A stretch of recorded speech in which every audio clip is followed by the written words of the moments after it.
So sometimes I'm asked by students or clients, why is it that after awakening my life has become more difficult?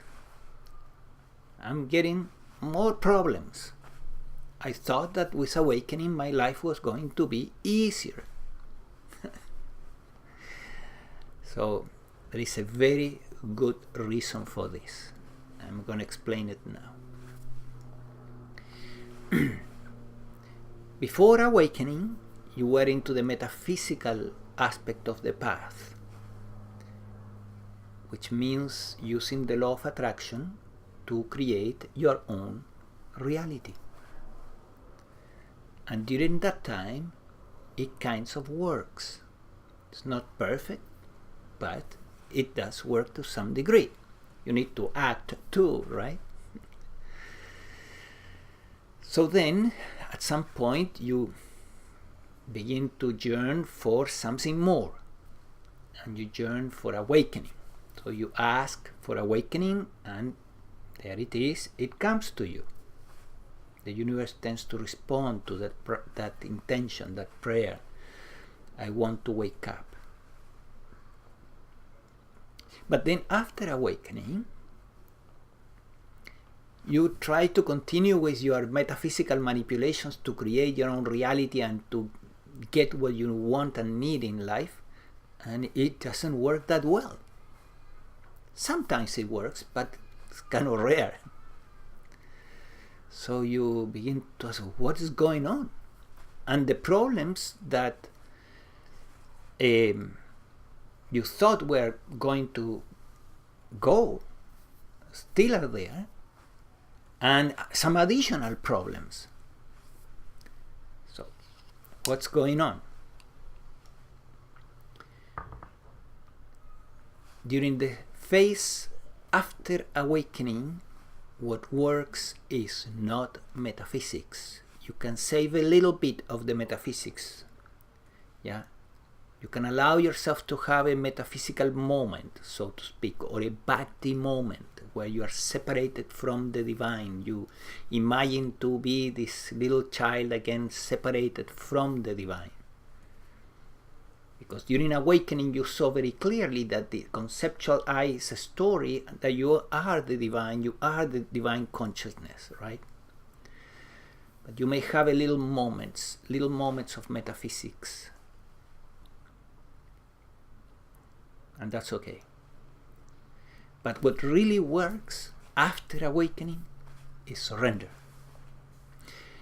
Now, who surrenders? You are complete. You as awareness, you don't need to learn to surrender. But the mind-body organism that you are seeing through, you are perceiving through it, that mind, complex mind-body organism, yes, that thing needs to learn to surrender, so that it will become a true instrument for the divine.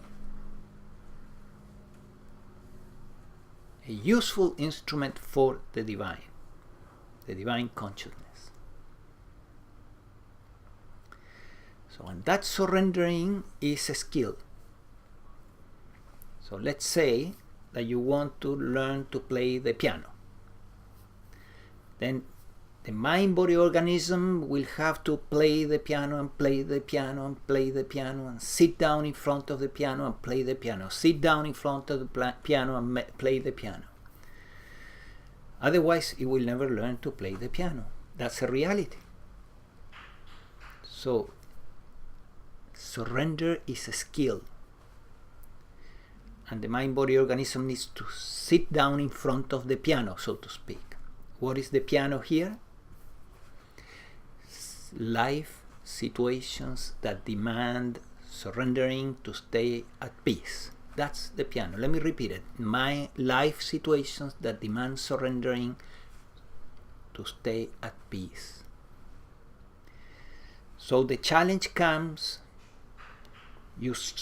the mind-body organism surrenders, and then there is peace. Another challenge comes, same thing, until the mind-body organism becomes very skillful at this skill, surrendering, which is the highest skill you will ever learn, the mind-body organism will ever learn.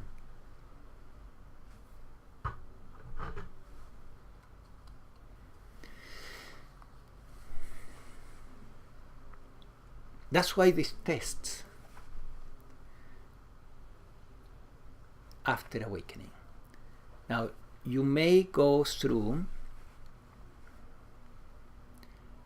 a test that at some point may feel very, very challenging and overwhelming. Is it okay to use a metaphysical approach, a visualization, an affirmation, or a prayer? Yes, it's fine. You contract yourself as the little self, still separated from the divine, although you know now that it's not true, it's an illusion. But okay, you do that. You identify yourself with the mind-body organism and you pray, help me please, I don't like this. And at the end you may use the syntaxis presented by Christ in his prayer when he says, Father, take this cup away from my lips, and then he added at the end, if it is thy will, right? So you may do that, because then it brings you back into surrender immediately. At the end of your metaphysical moment, boom, you're back into surrender. So it was quite a prayer. That it's a metaphysical prayer in the beginning. Please take this cup away from my lips. I don't like the idea of being crucified. It sounds horrible. That's the mind-body organism talking. And then the mind-body organism again going back to what is really most fundamental and the highest. If it is thy will, going back to surrender. Because after awakening, of course, Christ represents an awakened being. After awakening, the path is through surrender. The path to what? After awakening, the path to liberation. Liberation is peace of mind under all circumstances. That is not attained with awakening. Awakening just helps immensely to live a more peaceful life. But it doesn't put you in that complete surrender that really brings peace of mind under all circumstances. That still there is, I won't say work to do. The metaphysical path is about work to do. After that is an allowing to happen. It's a good idea to pray for the organism and say, please help this mind-body organism to attain complete surrender. It's a simple prayer. The prayers that are aligned with evolution, they are usually the ones that continue being answered pretty fast, After awakening, you want a heart opening, the next milestone, right? And you may pray for it. I would like this to experience a complete heart opening. That's an I would like. So it's an I prayer, right?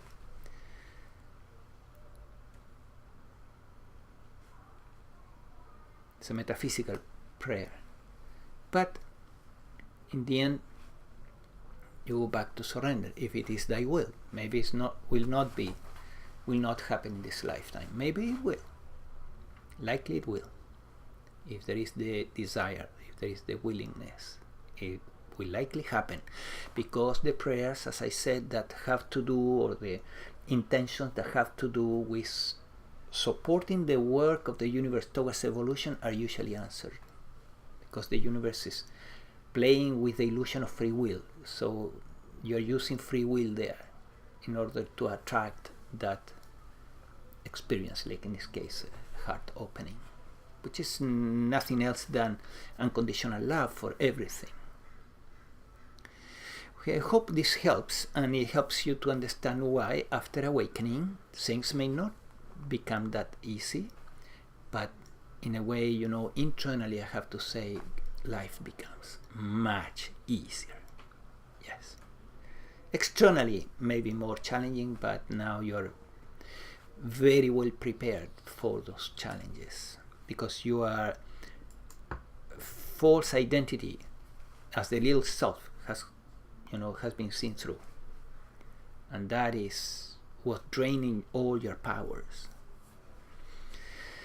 So if you are interested in the phase that is beyond awakening, after awakening, from awakening to liberation, in that phase, and you want to work with a coach, I am doing this work, and I have done it with many students. It's kind of difficult to get a teacher or coach that really works in this particular phase of the spiritual path, because there are not that many teachers that are awakened. There are some, and it's increasing the number, and then they are usually focusing to helping people to wake up, helping others to wake up, come here, come to our level of awakening. And then a few are working now in embodiment, and I have been doing that work for quite some time. So if you are interested, there's a link for you down below this YouTube, and you can give me a call and we can make arrangements to work in the embodiment phase. It's really helpful. I have worked with coaches and teachers all along since the awakening for periods of time, but because it's really helpful, and the challenges that come are significant. So take care and check that link.